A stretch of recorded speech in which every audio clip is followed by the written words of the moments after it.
Good afternoon. Thank you for being here with us. It is easy to see that our river is at an extremely high level, and we expect it to get even higher through the course of this week. We took the action working with our team at the city of preemptively declaring a state of emergency, a flood emergency last week. This is exactly why. This is a critical challenge for us as we see our parks and our community trails and spaces that we're used to using underwater right now. It's one of the spaces where it requires not only the city, but the work of our partners on the city council, the work of our partners at the county, and certainly the work of our partners at the federal level joining us. Behind us we have our Parks and Rec, Public Works, and emergency management teams from the city and county who have worked to support us. With me I have Ward 2 City Council Member Rebecca Naker, Ramsey County Board Chair Tristan Matas Castillo, and of course someone who's been a real friend to St. Paul and has been a champion for all of us in Washington, D.C. That's U.S. Senator Amy Klobuchar. All right, thanks, Melvin. Thanks for being so brave in your suit there. Right. All right, well, I first want to commend St. Paul and Ramsey County and really all the communities on the Mississippi and in Minnesota. In the last few days, I have been up in Moorhead and in Ortonville and Breckenridge and Browns Valley. I was down in the southern part of our state on Friday with Senator Bozeman. He was also really impressed being from Arkansas. They know a little bit about flooding with all the work that's been done here. And basically, preparation matters, planning matters. The mayor's decision to declare the emergency so some of these plans could be put in place matters. So what are we dealing with here? Well, we're dealing with the third biggest snowfall in the history of Minnesota. And every single year, it seems lately, in part because of our changing climate and what's happening, people say it's the storm of the century, the year that we've never seen a blizzard like this, and then Mother Nature says, hold my beer. And so we just keep seeing more and more of this. And so what you've got in St. Paul, though, is levees that were created many, many years ago by the Federal Reserve, by the Army Corps of Engineering with federal money. And it makes a difference. If we didn't have these levees, it would be so much worse. And so the flood level, according to our experts here in St. Paul, is right now at 17.8 feet. It's projected to go to something like 18.8 feet. If it got up to 19.02, it would be in the top 10 floods that we've had in St. Paul in history, just to give you a sense of that we are very close to having record level flooding. But when you look at the difference, what I saw when I was down in Winona and Wabasha last week, the difference is flood walls have been built, levees have been put in, and we're just able to handle this better. And certainly we thank all the residents and their dogs for following the rules and not getting any closer than they are right now, so that we don't have you could be on TV if you did it. I can tell you that right now, you could. But we're really, really pleased and lucky. The other thing I would be remiss to not add is that the Weather Service has been doing a good job of predicting things, and that matters financially because then you know how many sandbags you might need.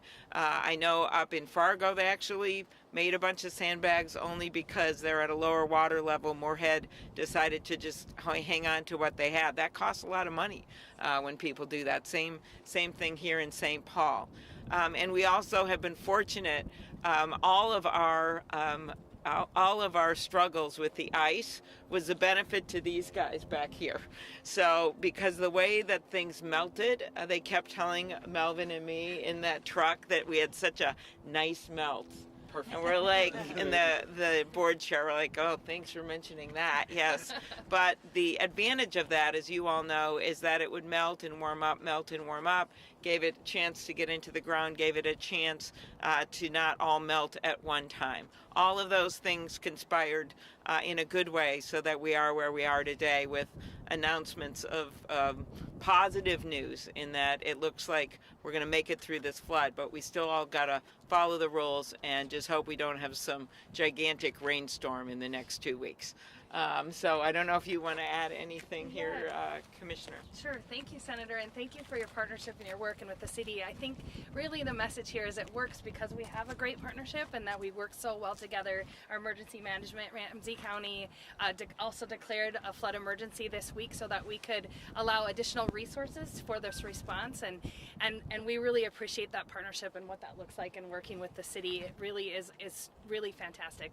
The thing I think that I want people to understand is it doesn't look so bad. We're out here checking out to see the water levels, but where the damage is occurring is where we don't see, and those are the mitigation factors. So even as the water recedes, we want people to stay back because we don't know what has been eroded that we can't see. And so really to allow us to take our time, let our team make sure infrastructure is safe before you come down to the river.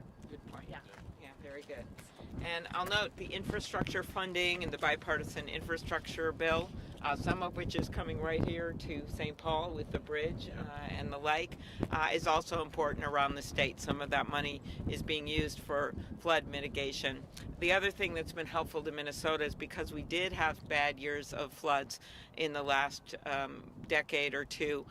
When that happens, our state then qualifies not just for FEMA relief, but in the past we've qualified for flood mitigation money. So you look at what's gone on down in Austin, for instance, where they've been able to move houses and have been able to have much better situation down there.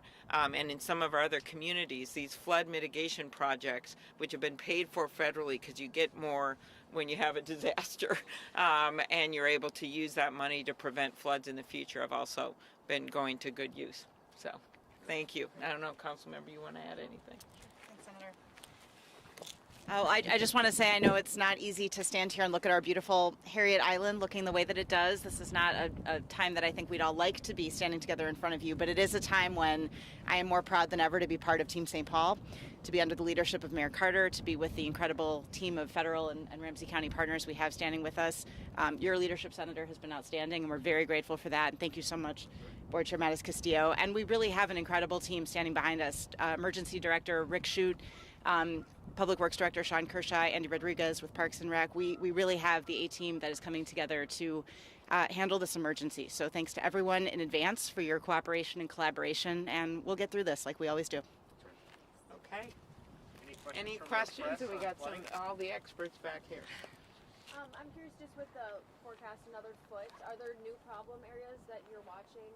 What kind of impact do you think that might have when it does eventually crest? Rick, do you wanna add? The question is other impact areas. We installed what we call a big bag down in Lower Town, a levee there that will begin to impact that. So we're ready for that foot is the bottom line, but you'll see the water rise here and in Lower Town and all along. But the things we've put in place are ready to deal with that. Sean Kershaw, Public Works. Do you anticipate more closures ahead, or how are you guys kind of navigating those decisions or road closures? I think the road closures that we've put in place, Shepherd from Eagle down to 61 Shepherd Warner, and then Water Street, we don't anticipate any further road closures at this point. See what I mean? Good news. One more question? Yeah, just with seeing so many people out here looking at the river, obviously people want to look at it. Are people adhering to these closures, or is there a need for more restating that? I don't know. I think in general so far we've been appreciative of our residents who have really adhered to the rules that we've put in place and the guidance that our professionals have put in place. Obviously we'll have folks continue to update that guidance as the river continues to raise, but we certainly encourage a high level of caution and care because a river this high is obviously dangerous as well. Has any property damage been reported yet, or is it a little bit too early to say? Property damage. Property damage? One of the reasons we put the notice out early about the flood was to allow the property owners to get ready. The property owners all along here are used to this, have dealt with it in the past, and we've been working with them to communicate, to close things down as needed. So we're not aware of any damage that's unanticipated. I think you all know the unique thing about Harriet Island. It was a sandbar that was set up in the late 1800s when they were widening the Mississippi River, and then became a public park in the early 1900s and has been flooded multiple times and is able to handle it. But the key is all the preparation, or things would be so much worse when you think about some of the floods in the past that have affected our state and really ruined people's livelihoods, slowed down all commerce, and that's not happening this year despite having the third biggest snowfall in the history of Minnesota. Melvin was going for number one. I was not. I was not going number one. We actually did end up number one in terms of precipitation. Okay. Because we had a number of heavy, wet snows this year, along with rainfall. So just the snow total isn't our total amount of precipitation for the winter. So we really did end up having the wettest winter that we have on record, which is one of the reasons we're seeing the river as high as it is right now. Also, one of the reasons we're fortunate in terms of the good melt that the senator was saying we were getting, we were being briefed on. To your point, Senator, this has not stopped commerce, has not stopped transportation.